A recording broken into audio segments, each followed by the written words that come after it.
specific sites, and the Raukumara was not one of them. So therefore, we don't have a direct say in what happens with the Raukumara. However, she says the iwi wants to work alongside DOC to stop the decimation of the Raukumara's tōtara trees and resources. We're going to suffer greatly. We lose our biodiversity, we lose our culture, and with that we lose our mana. Philip Simpson is a botanist who wrote the book Tōtara, A Natural and Cultural History. He explored Māori use of the wood for carving and the use of tōtara in Pākehā settlement. He's seen firsthand the damage caused by possums on tōtara across the country. The tōtara tree called Tōtara kotukutuku, which is Hall's tōtara, that is particularly favoured by possums, and they have eliminated countless thousands of trees throughout the mountainous part of New Zealand.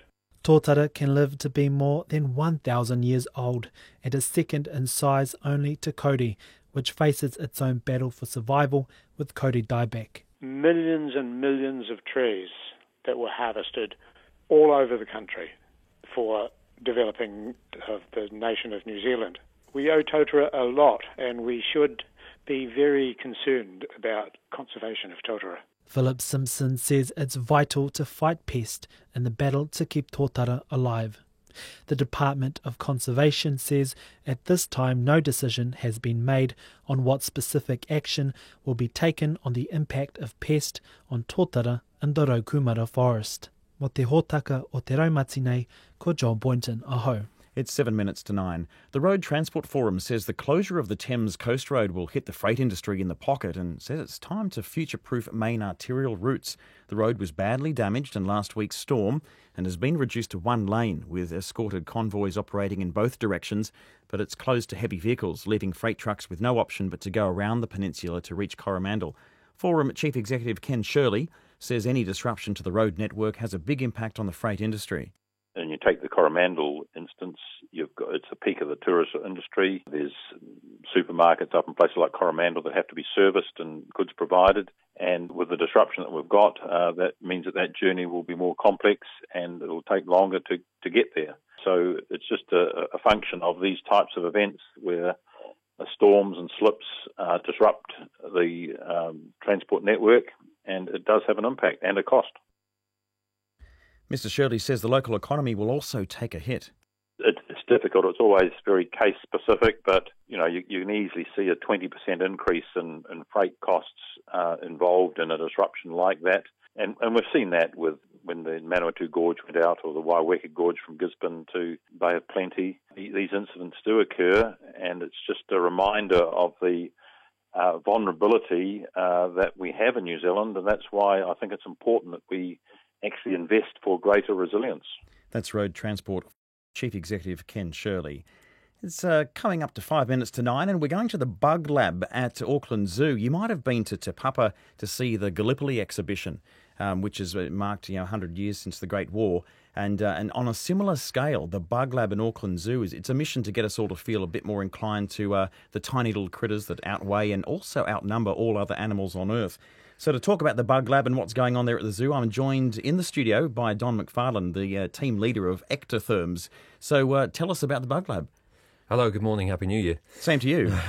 Yeah, it's a pleasure to be able to speak about Bug Lab because as a member of Auckland Zoo, I actually personally very much enjoyed Bug Lab. It's a phenomenal exhibit. You've already mentioned Gallipoli, which I've seen myself, and it's on that kind of scale in terms of the thought that's gone into it, the detail, and all that can be learnt when you're there. So, like what, much greater than life-size bugs? That's right. So the roles are reversed. So you're walking in that exhibit and you're meeting some key genius bugs, as we call them, within a sort of 1,000-metre square exhibit space, so quite large in the entrance area of the zoo.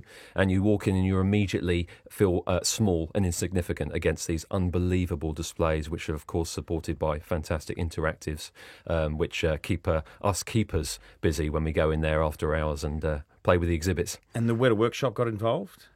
Very much so, yeah.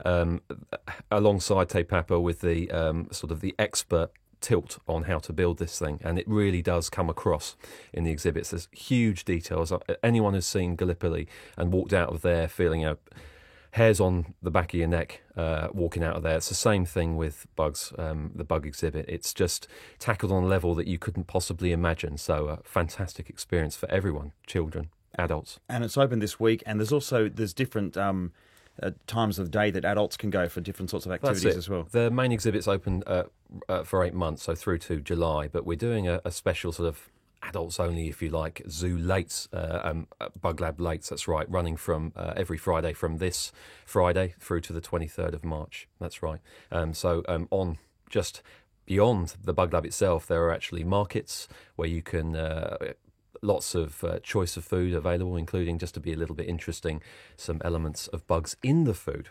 Oh, right. Yeah, it's a bit of a challenge to introduce that to people. But so we're going back to locusts and wild honey, are we? That's right, locust meal or powder, ants, mealworms, that's right. We're trying to just get people to understand that bugs can play an important role nutritionally as well.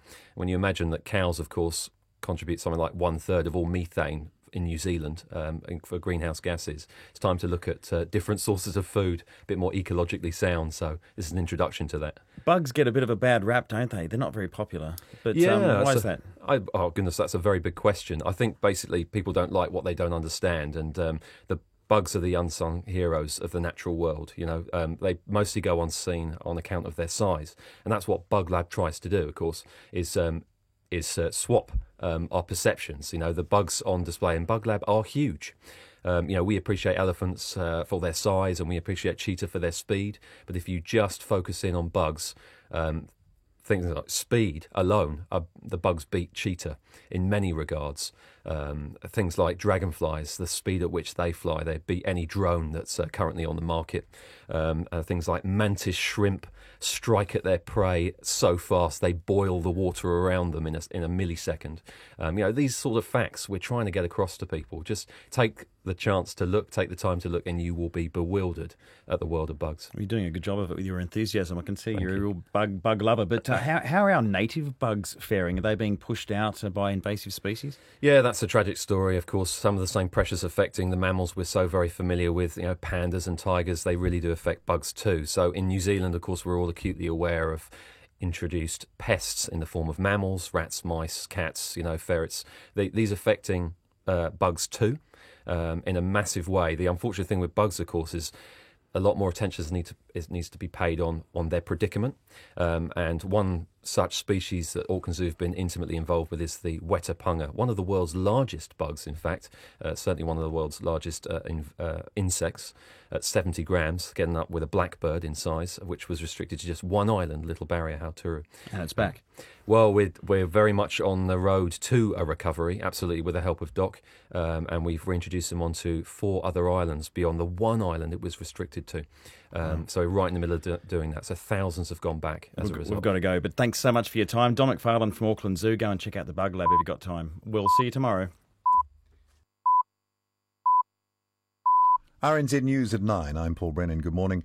A body has been found at Halmawana Beach in Hawke's Bay, where a woman went missing yesterday evening.